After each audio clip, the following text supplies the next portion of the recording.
మన బ్యాచ్ లో అందరూ కట్నాలు ఇచ్చి పెళ్లి పెట్లెక్కితే నువ్వు ఒక్కదానివే కాగితాలు పట్టుకుని కోర్టు మెట్లెక్కావు. ఆడపిల్ల దీనికెందుకులా అని జోకులేసాం.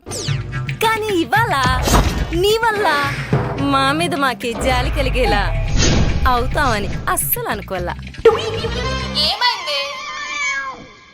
ఏమైందో తర్వాత చెప్తాను, ముందు నేను అడిగిన వాటికి ఆన్సర్ చెప్పు. ఫ్రీగా చెప్తే ఎలా ఒప్పుకోదే, ఖర్చు అవుద్ది. పట్టుకో, 2 గాజులు అమ్మాయినా కట్టేస్తా. అయితే అడుగు. ఇప్పుడు చేతులు తీసేస్తే ఏ సెక్షన్ కింద కేసు అవుద్ది, ఎన్నేళ్ళు జైలు శిక్ష పడుద్ది, నీ ఫీజుకి ఎన్ని గాజులు అమ్ముకోవాలి? కాళ్ళు తీసేస్తే సెక్షన్ ఏమైనా సపరేట్ గా ఉంటదా, ఎన్నేళ్ళు జైలు శిక్ష పడుద్ది, నీ ఫీజుకి ఎన్ని గాజులు అమ్ముకోవాలి?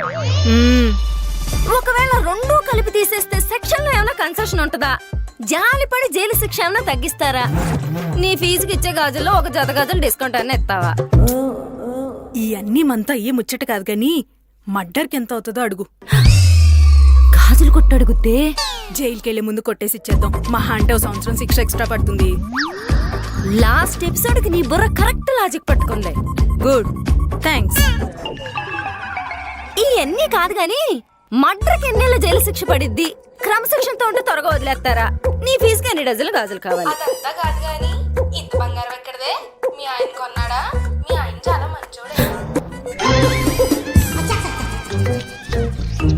ఆణ్ణి సంపేద్దాం అనుకుంటుంటే ఆణ్ణి మంచోడంటదేంటి ఇది? దీన్ని కూడా సంపేద్దాం అక్క. మహా అంటే ఇంకో సంవత్సరం ఎక్స్ట్రా పడుద్దంట. ఉండవే ఓసే సుహాసిని, నేనింత సీరియస్ గా సెక్షన్ల గురించి మాట్లాడుతుంటే నువ్వు కోటిలో కుక్క పిల్ల బొమ్మలు బేరమాడుకునేదల్లా బంగారం గురించి మాట్లాడుతున్నావు చూడు. నువ్వు ఎంత పెద్ద లాయర్వైనా ఆడబుద్ధి పోలేదే నీకు. ముందు కేసు గురించి చెప్పు. సరేలే,